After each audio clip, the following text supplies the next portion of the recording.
अपने बच्चे की स्ट्रगल में उनका कैसे साथ दिया। अगर छोटे छोटे गोल हम प्राप्त करते जाएंगे तो आगे का गोल इजी होगा करना। मैम आपकी स्ट्रगल सुन के, आपकी कहानी सुन के तो मैं एक ही शब्द बोल सकता हूँ, मातृशक्ति को नमन। मतलब मैंने एक ही बार टॉप किया है, वो भी क्लास 7th में, वो भी इसलिए क्योंकि जो मेरे जो टॉपर बच्चे थे दूसरे सेक्शन में थे नहीं, स्कूल चाचा जी की थी इसलिए कर लिया। तो कितने घंटे की अपन कह सकते हैं कि इतना तो मैं कंसिस्टेंट था daily? On an average like 12 hours हो जाते होंगे। फिजिक्स के लिए मैं बाहर से रेफर करता था, HC वर्मा के कुछ चैप्टर्स किए मैंने। इन जनरल आपका क्या मतलब मार्क्स वगैरह रहते थे मॉक टेस्ट में? पूरा चेक हो गया होगा कि फुल मार्क्स आ गए, सब लोग बहुत खुश थे। अच्छा, आपने एग्ज़ाम के दिन ही सबको फ़ोन करके बता दिया कि मेरे फुल मार्क्स है? हाँ, चीज़ें थी क्योंकि कुछ इरेगुलरिटीज़ तो थी। जो नीट एस्पायरेंट्स हैं, तैयारी कर रहे हैं स्टूडेंट्स, उनको 3 टॉप 3 टिप्स क्या देना चाहोगे आप?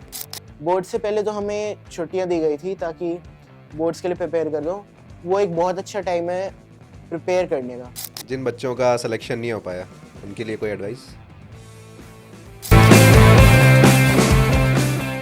आज का ये पॉडकास्ट उन स्टूडेंट्स के लिए इम्पोर्टेंट है जो नीट की तैयारी करते हैं, नीट के लिए एस्पायरेशंस रखते हैं और फ्यूचर में डॉक्टर बनना चाहते हैं। साथ ही साथ ये पॉडकास्ट उन पेरेंट्स के लिए भी इम्पोर्टेंट है जो अपने बच्चों की स्ट्रगल में उनका साथ देते हैं, या फिर ये कह सकते हैं कि वो साथ ही नीट की तैयारी ही करते हैं। ऐसा इसलिए है क्योंकि जिस स्टूडेंट की जर्नी को आज हम डॉक्यूमेंट करने जा रहे हैं, उन्होंने तो मेहनत की ही की, लेकिन साथ में उनकी जो मदर हैं उन्होंने भी इस स्ट्रगल में उनका अच्छा खासा साथ दिया, या यूँ कह सकते हैं कि उन्होंने भी साथ ही नीट की तैयारी उनके साथ की। तो आज इस पॉडकास्ट की हम शुरुआत करेंगे नीट 2024 ऑल इंडिया टॉपर मृदुल मान्य आनंद और उनकी मदर ममता जी के साथ। ममता जी, हम ये जानना चाहेंगे कि आपने अपने बच्चे की स्ट्रगल में उनका कैसे साथ दिया और आपकी इसमें क्या पर्सनल जर्नी रही? पर्सनल जर्नी तो बच्चे के साथ हम लोगों की भी काफ़ी रही। जब ये तैयारी कर रहा था नीट का तो 2 साल की जर्नी इसकी रही है फुल, लेकिन इसके पहले क्लास 6 से ही ये तैयारी कर रहा था कंपटीशन का, ये सोच कर क्या मुझे अंडर 100 अंडर 50 रैंक लाना है, तो इसलिए ये उसकी तैयारी क्लास 6 से ही कर रहा था। तो धीरे धीरे इसके पहले हम ये कहना चाहेंगे सभी से कि सबको अपने गोल बहुत ऊपर का तुरंत नहीं रखना है, स्टेप बाय स्टेप जाते जाना है। जैसे क्लास 6 में है तो ओलंपियाड फर्स्ट स्टेप है, फर्स्ट हमें एम रखना है कि ओलंपियाड क्लियर करना है, जैसे जैसे आगे बढ़ते जाएंगे फिर करना है। तो वैसे ही हमने मृदुल के साथ किया था। क्लास 6 से पहले स्कूल लेवल का ओलंपियाड वगैरह का प्रिपरेशन करा रहे थे, उसमें अच्छा किया। फिर क्लास 8 में एक नेशनल ओलंपियाड होता है, फिर मैंने उसको फर्स्ट टारगेट वो दिया क्या वो पास करना है, तो वो ओलंपियाड होता है जो इंडिया को फिर रिप्रेजेंट करता है, तो फर्स्ट टारगेट उसका वो था। तो क्लास 8 में फिर वो टारगेट किया, ये है कि वो उसको नहीं अचीव कर पाया, लेकिन क्या उस लेवल की तैयारी उसने की जो क्या इसको आगे बढ़ने में बहुत हेल्प किया। इसी तरह फिर 10th में एक ओलंपियाड था, फिर वो टारगेट दिया हमने उसको कि नेक्स्ट अब उसको अचीव करो। इसी तरह से फिर बोर्ड था, बोर्ड के भी परसेंटेज का इसको एक टारगेट दिया था मन में, मेरे भी था, उसके भी कि 99% से ऊपर जाना है। तो इस तरह से हम ये कहना चाहेंगे कि सबको अपने जो है ना गोल एक करो और उसको अचीव करने की कोशिश करो। अगर छोटे छोटे गोल हम प्राप्त करते जाएंगे तो आगे का गोल इजी होगा करना। तो वही चीज़ मृदुल ने किया, 10th तक का टारगेट था वो था। उसके बाद जब प्रिपरेशन तो इसने IIT सोच के किया था, शुरू से हम लोगों का था कि ये एक IITian बनेगा, लेकिन क्लास 10th तक जाते जाते देखे क्या इसका इंटरेस्ट बायो की तरफ ज़्यादा है, कुछ भी चीज़ को समझने की, जानने की इच्छा इसकी ज़्यादा थी। इसलिए मुझे लगा क्या मैथ्स नहीं लिया जाए, इसको बायो की तरफ जाया जाए तो डॉक्टर बन के ये ज़्यादा कुछ कर पाएगा। तो क्लास 10th में हमने डिसाइड किया कि ये एक डॉक्टर बनेगा। तो एक तरह से नीट की जो तैयारी की इसने 2 साल की। उस टाइम ये हॉस्टल में था, तो हमारे लिए ये काफ़ी डिफ़िकल्ट था। पास में होने से तो बच्चे को मोटिवेट करने का ज़्यादा टाइम होता है हमारे पास, लेकिन ये हॉस्टल में था। लेकिन हमने ये चीज़ किया हुआ था कि 2 टाइम, एक सुबह शाम, इससे बात करते रहते थे। जैसे रात भर जो किया उसका हम सुबह ले लेते थे, क्या पढ़ाई किया नहीं किया, फिर दिन भर क्लास किया, अपनी पढ़ाई की, फिर शाम को एक बार ले लेते थे। टेस्ट होता था डेली, तो टेस्ट में क्या मार्क्स आया, कहाँ क्या गलती हुई, ये जानने की कोशिश करते थे शाम को फिर। तो इसी तरह से डेली इंटरेक्शन इससे होते रहता था। और कभी मार्क्स कम भी आता था तो फिर ये भी जानने की कोशिश करते थे क्यों कम आया है, कहाँ क्या गलती हो रही है। तो ये भी जानना पेरेंट्स को बहुत ज़रूरी होता है। ये नहीं कि हम तुरंत बच्चे को डांट दें कि क्यों कम आया, पहले ये जानने की कोशिश करनी चाहिए कि रीज़न क्या रहा उसका। फिर ये बताता था, फिर इसको मोटिवेट करते रहते थे, बाकी सर लोग भी करते रहते थे। तो अप्स एंड डाउन तो 2 साल में काफ़ी रहा, कभी ज़्यादा कभी कम। तो टेंशन तो मुझे भी होती थी, इसे भी होती थी, लेकिन ये है ना कभी इसने हिम्मत हारी ना हमने, मोटिवेट करते रहे। बस क्या डाउट लेते चलो, मार्क्स कम आ रहा है उसका तुम मत सोचो, बस अपने डाउट क्लियर करो। तो इसी तरह करते करते 2 साल बीत गया। बाकी फिर 12th का बोर्ड दिया, और बोर्ड के टाइम तो हमारे साथ काफ़ी गलत हुआ था, बहुत प्रॉब्लम आया था हमारी फैमिली में। तो उस टाइम तो बल्कि ये अकेले ही रहा था बोर्ड एग्ज़ाम में, हम भी ज़्यादा टच में नहीं रह पाए थे। तो उस टाइम फिर जब काफ़ी टेंशन और हो गया था कि पता नहीं क्या होगा रिजल्ट, लेकिन भगवान की कृपा से इसने अपने सब कुछ को रिवीजन करते रहा टाइम टू टाइम। तो लास्ट में जब एग्ज़ाम दिया तो मार्क्स अच्छा आया। मैम आपकी स्ट्रगल सुन के, आपकी कहानी सुन के तो मैं एक ही शब्द बोल सकता हूँ, मात्र शक्ति को नमन। बिल्कुल बिल्कुल सही बात है। Thank you. और अब हम बात करेंगे नीट 2024 के ऑल इंडिया रैंक 1 मृदुल मान्य आनंद से। सो मृदुल, क्या हाल है? क्लाउड 9? हाँ। सो लग रहा है कि हवा में हो कि अभी ज़मीन पे हो अभी? नहीं, नॉर्मली। नॉर्मल? या क्योंकि हम लोगों को तो नहीं लग रहा नॉर्मल। चिल्ड है एकदम।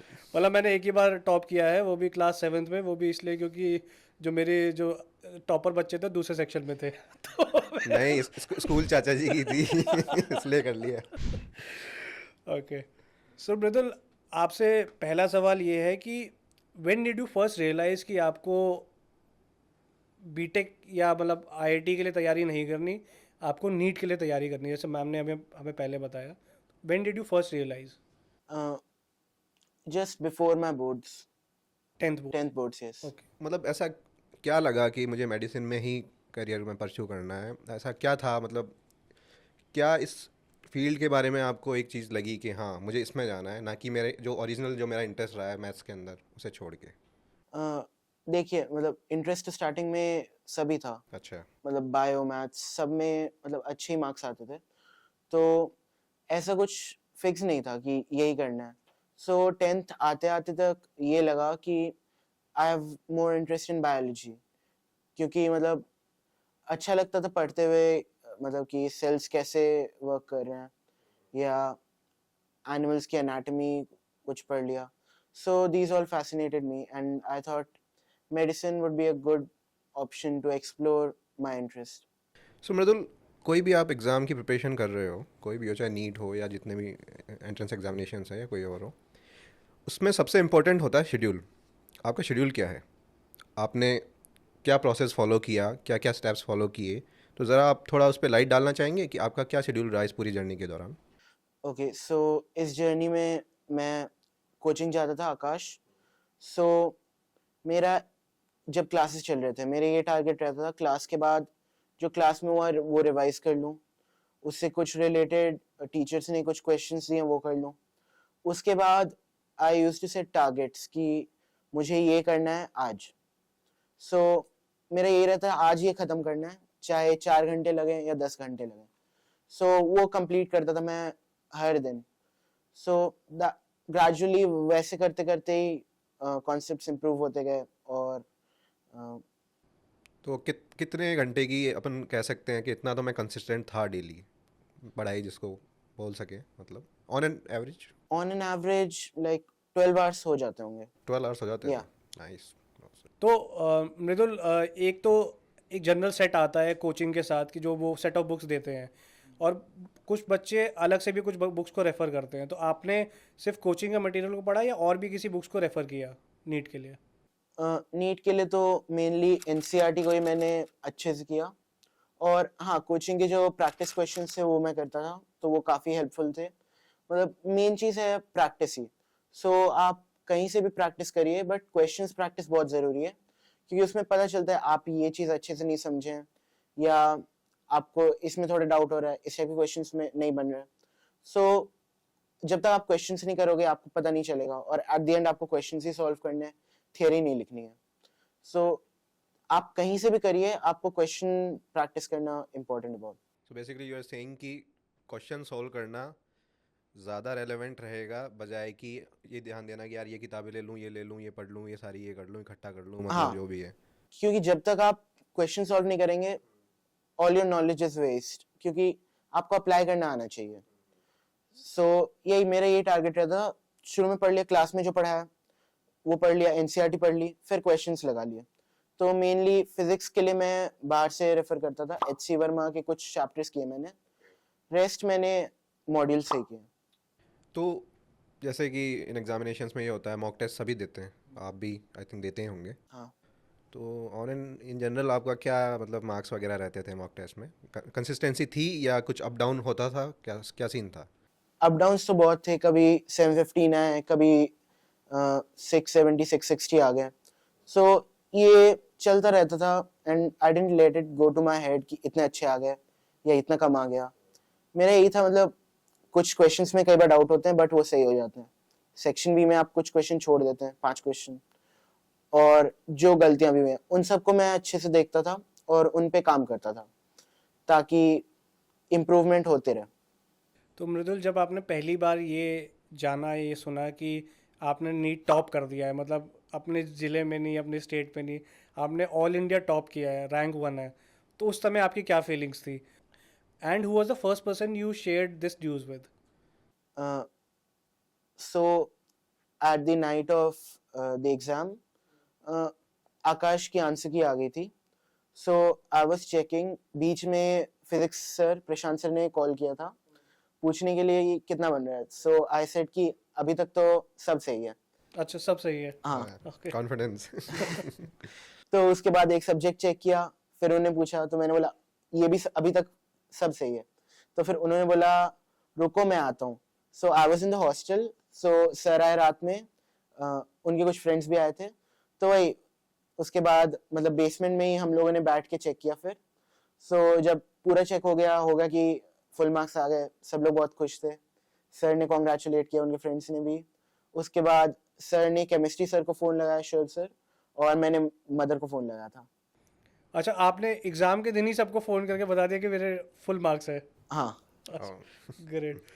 मतलब आपने अभी बोला कि मतलब फुल मार्क्स है, जब मुझसे पूछा जाता था कि कैसा एग्ज़ाम है, तो वो दरशील सफारी कहता है ना, बिंदास। तो मैं तो ऐसे बिंदास, चाहे कैसा भी एग्ज़ाम जाए। अच्छा, ठीक है, एग्ज़ाम हुआ, रिज़ल्ट आया, लेकिन साथ में एक कंट्रोवर्सी भी अराइज हुई कि एग्ज़ाम कैंसिल हो सकता है।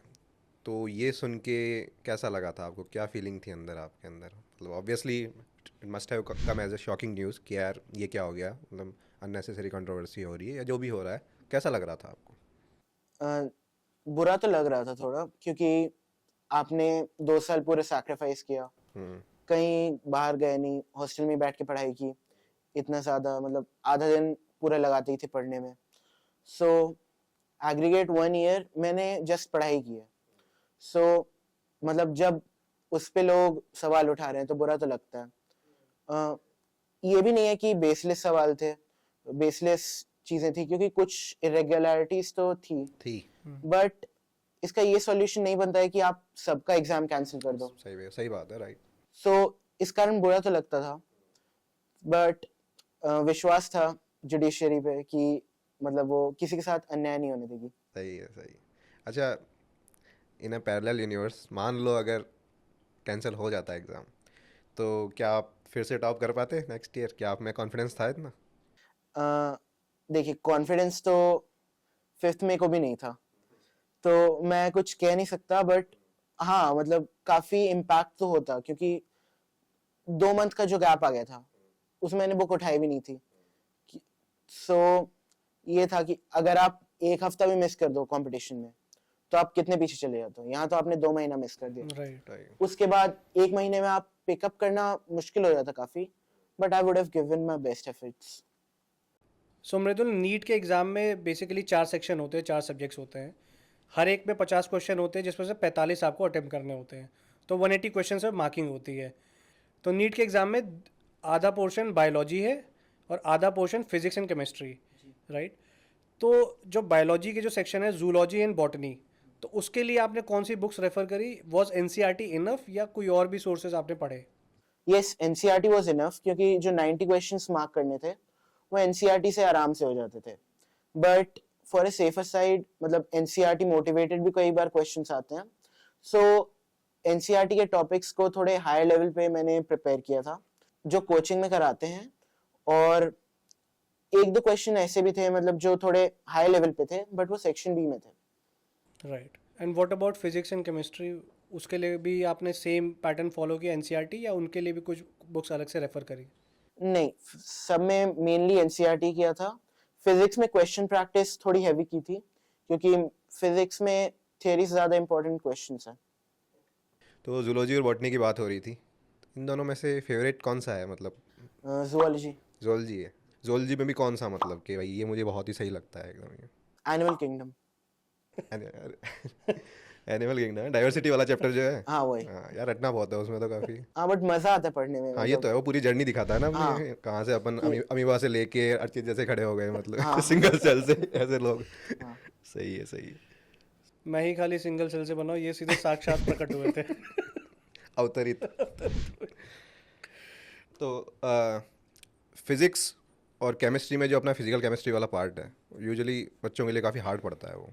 मतलब जो मेरा एक्सपीरियंस था जब मैं तैयारी कर रहा था, उसे कैसे, फिजिक्स का तो आपने बता दिया, फिजिकल केमिस्ट्री के लिए स्पेसिफिक कुछ किया अलग से एनसीईआरटी के अलावा? क्वेश्चन प्रैक्टिस कहाँ से किया आपने? क्वेश्चन प्रैक्टिस मैंने कोचिंग के मॉड्यूल से ही किया था, प्लस जो टीचर्स है शोएब सर, उन्होंने मतलब इतने अच्छे से पढ़ा दिया था कि अगर आप भूल भी गए लाइक कोई फॉर्मूला तो आप बेसिक से उसको डिराइव कर सकते हो। सो इसलिए मुझे ज़्यादा प्रॉब्लम नहीं होती थी। लाइक मैंने रिवाइज भी नहीं किया है काफ़ी, और क्वेश्चन आ गया किसी मॉक टेस्ट में तो मैं फॉर्मूला डिराइव कर लेता। हाँ, 1-2 मिनट ज़्यादा लगता था बट आंसर सही आ जाते थे। तो अच्छा, let us address the elephant in the room. सुबह जल्दी उठ कर पढ़ना चाहिए कि रात को लेट तक पढ़ना चाहिए? और आप क्या करते थे? ये कंप्लीटली आप पर डिपेंड करता है, मतलब आपकी बायोलॉजी कैसी है, आप रात में ज़्यादा प्रोडक्टिव हो पा रहे हो या सुबह जग के। मैं लाइक मेरा रैंडम था, कभी देर तक पढ़ लिया, कभी जल्दी सो गए, सुबह जल्दी उठ लिया, तो मतलब मेरा चेंज होता रहता था। जब थक गया सो गया, सुबह जग के पढ़ लिया, ऐसा। तो कोई ऐसा फिक्स पैटर्न आपने फॉलो नहीं किया? डिपेंड्स कि भाई आपने ऐसे बताया था कि मैं एक टॉपिक को मैं अटैक करता था और टॉपिक जब तक ख़त्म ना हो तब तक लगा रहता, तो वही सेम स्ट्रैटेजी आपने हाँ follow वही। की? राइट। इस बार if I am not wrong 17 लोगों ने शायद फुल मार्क्स हैं, 17 लोगों जी के। हाँ। तो ये कैसे निर्धारित किया जाता है कि रैंक 1 किसे दी जाएगी? इसका क्या प्रोसेस होता है? आप रैंक 1 हैं, ऑल इंडिया रैंक 1 है? मतलब उन 17 लोगों जिन्होंने 720 मार्क्स लाए उनमें भी आप टॉपर है, टॉपर रैंक है। 1 हाँ, है हाँ। आपका? बेसिकली तो आप ही क्यों हैं टॉपर? वो बाकी 16 लोग क्यों नहीं है? उसके बारे में थोड़ा बताइए, क्या इसका प्रोसेस होता है, क्या इसके नॉर्म्स हैं? एक लाइन में कहूँ तो early bird gets the worm, क्योंकि नीट ने अपने फॉर्म में भी ये लिखा था कि अगर सब कुछ टाई है, फिजिक्स केमिस्ट्री बायो का मार्क्स सब टाई है, तो ये ऐसे डिसाइड किया जाएगा कि जिसका रजिस्ट्रेशन नंबर कम होगा, मतलब जिसने पहले रजिस्टर किया होगा, उसको ज़्यादा अच्छी रैंक मिलेगी। सो मैंने शायद सेकेंड डे ही भर दिया था, या फर्स्ट डे नाइट में निकला तो सेकेंड डे भर दिया था। सो इसलिए मुझे ज़्यादा रैंक मिली है बाकी लोगों से। तो basically first come first get वाला भी देखो एडवांटेज दे जाता है कई बार। हाँ। कई लोग लास्ट तक वेट करते हैं ना, फॉर्म भर देंगे यार, भर देंगे, नुकसान हो गया। मतलब जितनी जल्दी फॉर्म आ जाए हमें कोशिश करनी चाहिए उतनी जल्दी फॉर्म भर दें। हाँ, नीट के लिए। आई थिंक अब तो लोगों को ये मैसेज पता लग ही जाएगा। लग ही हाँ, इस बार जो हुआ उसके बाद। मतलब आपकी मेहनत तो आपके साथ थी, लेकिन भगवान भी आपके साथ थे कि भाई पहले आपको फॉर्म भी पहले हो रहा है। Fortune favours the Fortune brave, favors the Sidhi brave, बात है। right. हाँ। तो जनरली आप प्रिपरेशन के टाइम कितने आवर्स सोते थे, या क्या स्लीपिंग शेड्यूल आपका रहता था? स्लीपिंग शेड्यूल वेरिएबल था, लाइक कभी 3-4 घंटे सो लिए, कभी 8 घंटे भी सो लिए। सो ऑन एवरेज 5-6 घंटे हो जाता है। तो मम्मी डांटती नहीं थी जब 8 घंटे सोते थे आप? मतलब हॉस्टल में था तो वो ज़्यादा पता नहीं चलता। सही है, सही है। तो यार पढ़ाई की बातें तो हो गई, और भी करेंगे कुछ एक्स्ट्रा मतलब और बातें कर लेते हैं। और अपनी हॉबीज़ है कुछ, मतलब कुछ लीजर्स में कुछ मज़ा आता हो, मूवीज़ हो गई, म्यूज़िक हो गया, या कुछ और इसी तरह की कोई हॉबीज़ हों? हाँ, जैसे कई बार स्टडी सेशंस के बीच में मैं ब्रेक लेता था, तो उसमें मतलब फ़ोन में थोड़े गेम्स खेल लिए। कौन से गेम्स खेलते थे? Clash of clans mainly. तो अभी आप क्लैन में हो, क्लैन वालों ने निकाल दिया कि ये तो पढ़ाई नहीं कर नहीं रहा है? हूँ, लाइक उसमें ज़्यादा मेंटेनेंस नहीं है, मतलब दिन में 4 बार 10 मिनट के लिए खेल लिया हो गया। सो वही इसलिए उसको रखा था, क्योंकि उसमें ज़्यादा टाइम वेस्ट भी नहीं होता था, एंड कभी कभी म्यूजिक सुन लिया, कभी मूवीज देख लिए। सो सब चलते रहता है बीच में, ताकि मतलब मोनोटोनस ना हो जाए लाइफ। पढ़ते पढ़ते रहो तो उसमें भी कई बार थक जाते हैं, तो यही अवॉइड करने के लिए। तो आप सोशल मीडिया चलाते थे प्रिपरेशन के दौरान या इससे दूर था बिल्कुल? नहीं, सोशल मीडिया तो ऐसा नहीं था, जस्ट व्हाट्सएप था। बैचमेट्स के साथ कुछ क्वेश्चंस डिस्कस कर लिए, टीचर्स का डाउट्स भेज लिए। सो इसी के लिए था। पेरेंट्स से कई बार बात कर ली। मृदुल, एक एनसीईआरटी का सर्वे आया था रिसेंटली। इसमें कहा गया था कि क्लास 9 से 12 के बीच के जो स्टूडेंट्स हैं उनमें से 80% लोग जो हैं वो एंग्जाइटी है उनके। तो क्या आपके साथ ऐसा हुआ कि आप एंग्शियस थे, और अगर हुआ तो आपने उसे कैसे ओवरकम किया? एंग्जाइटी तो वैसे कभी फेस नहीं की, क्योंकि मैं किसी चीज़ के बारे में उतना ओवर थिंक नहीं करता हूँ। लाइक किसी टेस्ट में कम मार्क्स आ गए, ठीक है, मैं गलतियों पे काम करूँगा, नेक्स्ट टेस्ट में वर्क करूँगा। सो इसी कारण कभी फेस नहीं की मैंने एंग्जाइटी। शायद ये इसलिए भी है क्योंकि मैं पर्सनल टाइम थोड़ा निकालता था, मतलब फ्री होके थोड़ा गेम खेल लिया, म्यूजिक सुन ली, तो कोई मूवी देख ली। सो इस सब के कारण स्ट्रेस ज़्यादा बढ़ता नहीं था और एंग्जाइटी आती नहीं थी। थोड़ा बहुत स्ट्रेस तो होता था कि ये टेस्ट आ रहा है, इतना सब करना है, बट दैट इज़ हेल्दी, क्योंकि वो आपको मोटिवेट कर रहा है कि आप अपने काम टाइम से करो, बेटर प्रिपेयर करो। सो अगर स्ट्रेस आ रहा है थोड़ा बहुत, that is healthy and even helpful आपके लिए। सही है। मुझे लगता है कि अगर आप थोड़े से नर्वस हो, इसका मतलब you are serious about it. थोड़े से हो यस, तो थोड़ा सा सही है, मतलब इतना ज़्यादा नहीं होना चाहिए कि आप टेस्ट में गलत बबल भर रहे हो एमआर में, इधर टिक मारना है उधर मार दिया। सो वैसा नहीं होना चाहिए, बट थोड़ा बहुत इज वेरी हेल्पफुल। जो नीट एस्पायरेंट्स हैं, तैयारी कर रहे हैं स्टूडेंट्स, उनको 3 टिप्स, 3 टॉप 3 टिप्स क्या देना चाहोगे आप? ओके, सो फर्स्ट टिप है कि आप क्लास में अच्छे से ध्यान दो और कॉन्सेप्ट्स पे ज़्यादा फोकस करो, रादर देन कि ये फॉर्मूला बता दिया सर ने, इससे हो जाएगा, तो यही लगा रहे हैं बार बार, ये नहीं पता कि फॉर्मूला आ कहाँ से रहा है या क्यों आ रहा है। सो कॉन्सेप्ट पे फोकस करो, क्योंकि फॉर्मूला हो सकता है आप 1 महीने बाद भूल जाओ, लेकिन आप अगर आपको कॉन्सेप्ट पता है तो आप उस फॉर्मूला पे आ सकते हो। And second tip, focus on quality not on quantity. कई लोग ऐसे होते हैं 10 बुक भर लिए एक सब्जेक्ट के कि ये करना है, और उसको करने के चक्कर में अपने डाउट्स को नेग्लेक्ट कर रहे हैं। जब भी आप क्वेश्चन बना रहे हो तो कुछ क्वेश्चंस ऐसे होते हैं जिनमें थोड़ी प्रॉब्लम आ रही है, कुछ क्वेश्चन होते हैं जो हो जाते हैं, और कुछ क्वेश्चन होते हैं जो आप कर नहीं पा रहे हो। सो जो क्वेश्चंस में आपको डाउट हो रहा है कि आप कर नहीं पा रहे हो या फिर जिनमें आपको प्रॉब्लम हुई, so you need to revisit them and discuss them with a teacher और अ पीयर, ताकि आप अपने कॉन्सेप्ट्स को इम्प्रूव कर सको, क्योंकि वही आपके क्वेश्चन सॉल्विंग स्किल्स बढ़ाएंगे। एज जो आपको आता है वो तो आता ही है, और जो नहीं आता है उसको अगर आप साइडलाइन कर रहे हो तो आप इम्प्रूव ही नहीं कर रहे हो। So it is important to improve, इसलिए अपने डाउट्स क्लियर करना बहुत ज़रूरी है। थर्ड पॉइंट, कोई भी टेस्ट मिस मत करो, और मॉक टेस्ट में भी वही, कुछ क्वेश्चंस होंगे जो हो गए, कुछ में डाउट है, कुछ सेक्शन बी में आप छोड़ोगे और कुछ जो गलत हुए। लास्ट के 3 आपके लिए बहुत इंपॉर्टेंट है, और मेनली उन्हीं से आपको सीखना है। तो अगर आप इस पे वर्क करते जाओ, टेस्ट देते जाओ, मिस्टेक्स पे वर्क करते जाओ, क्योंकि नीट के लास्ट मंथ मैंने यही किया था बोर्ड्स के बाद। आकाश के टेस्ट चल रहे थे, टेस्ट देता था, आता था, गलतियां देख लेता था, जिनमें डाउट हो रहे हैं वो देख लिए, फिर उसकी थियोरी पढ़ ली थोड़ी, और फिर भी डाउट है तो टीचर से पूछ ली। सो ऐसे करते करते आपके कॉन्सेप्ट्स इंप्रूव होते जाएंगे और आप परफेक्शन की तरफ मूव करें। क्या फ्रीक्वेंसी रहती थी इन टेस्ट के बीच में, मॉक टेस्ट के बीच में? लाइक जब फाइनल टेस्ट सीरीज होता है आकाश का, वो नीट के पहले 1 महीने पहले, तो वो डेली होता था, हर अच्छा, वीकडे। हर वीकडे। Yeah. ओके, और बोर्ड से पहले? बोर्ड से पहले तो हमें छुट्टियां दी गई थी ताकि बोर्ड्स के लिए प्रिपेयर कर दो। वो एक बहुत अच्छा टाइम है प्रिपेयर करने का। लाइक बोर्ड्स में आपकी एनसीईआरटी पूछ रहे हैं, नीट में भी एनसीईआरटी पूछ रहे हैं, सो उसमें आप 12th को आराम से एक बार स्ट्रेंथन कर सकते हो।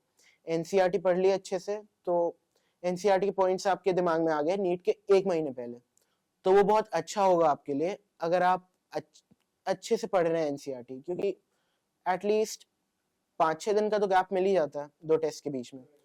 उसमें आप आराम से, फिजिक्स केमिस्ट्री की 2 बुक होती हैं, बायो का 1 बुक होता है, तो आप आराम से अच्छे से कर सकते हैं, and it will be very great help in the NEET. आपने ऑप्शनल सब्जेक्ट कौन सा लिया था बोर्ड्स में? Physical education. Physical education. हाँ। उसमें तो लिख के ही आना होता है मोस्टली। हाँ, वही रहता मतलब है। मेरे भी हाईएस्ट मार्क्स फिजिकल एजुकेशन में थे। मेरे लोएस्ट थे इसमें। ये फर्क है। ये फर्क है।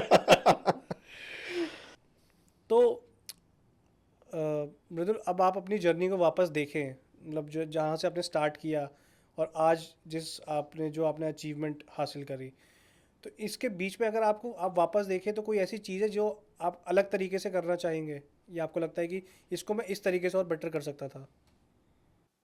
पहले थोड़ा ज़्यादा सोना चाहूँगा। Sleep is important.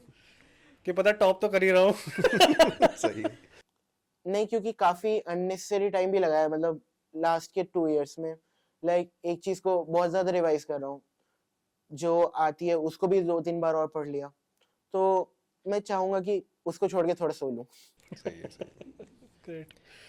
जिन बच्चों का सिलेक्शन नहीं हो पाया उनके लिए कोई एडवाइस? उनको मैं यही एडवाइस दूंगा कि अपने मिस्टेक्स पे काम करें और मॉक टेस्ट लगाते रहें।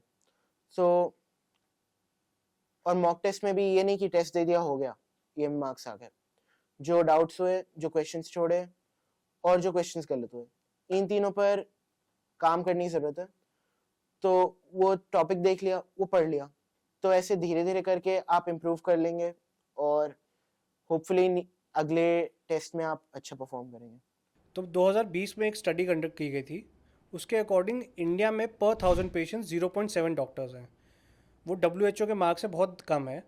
तो उसका रीज़न ये है कि इंडिया में मेडिकल सीट्स भी कम है, इसलिए कई ऐसे स्टूडेंट्स हैं जो यहाँ पे MBBS नहीं कर पाते, वो अब्रॉड जाते हैं MBBS करने। अभी हमने पढ़ा भी था, कुछ दिन पहले न्यूज़ में आया था कि यूक्रेन, रशिया वगैरह काफ़ी सारे स्टूडेंट्स गए थे MBBS करने।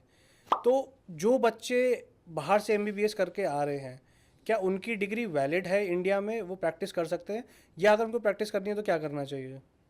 देखिए, अगर उनको प्रैक्टिस करना है इंडिया में, तो फिर MCI एक एग्ज़ाम कंडक्ट कराती है, FMGE, तो वो देना पड़ता है। तो उसको पास करने के बाद वो इंडिया में प्रैक्टिस कर सकते हैं। बट वो डिग्री वैलिड हो जाएगी? हाँ। डिग्री। आप अपनी सफलता का श्रेय किसे देना चाहेंगे? मैं सफलता का श्रेय पहले तो खुद को, फिर नाइस। फिर अपने parents, mother, father, brother also, क्योंकि उसने भी काफ़ी सपोर्ट किया है। कभी कभी बाहर से कुछ ऑर्डर कर देता स्विगी से अगर मन हुआ तो। एंड फिर मेरे teachers, Shoaib sir, Prashant sir, Ambika ma'am, Swati ma'am, Neha ma'am, so इन्होंने भी बहुत सपोर्ट किया है पूरी जर्नी में। लाइक कुछ भी होता था एकेडमिक या नॉन एकेडमिक, तो उनसे डिस्कस कर सकते थे, तो वो बहुत हेल्पफुल रहा है मेरे लिए, और उसी कारण मैं यहाँ पर हूँ। So I think on that note, we should end this podcast, thanking everyone who is present here. And we really hope that you will save a lot of human lives in your future. And I hope ये podcast उन दर्शकों तक पहुंचा होगा जो NEET की तैयारी कर रहे हैं, उन पेरेंट्स तक पहुंचा होगा जिनके बच्चे नीट की तैयारी कर रहे हैं, और ये कहीं ना कहीं पॉडकास्ट उनको हेल्प करेगा जो आगे अपनी लाइफ में डॉक्टर बनने का सपना देखते हैं। Thank you.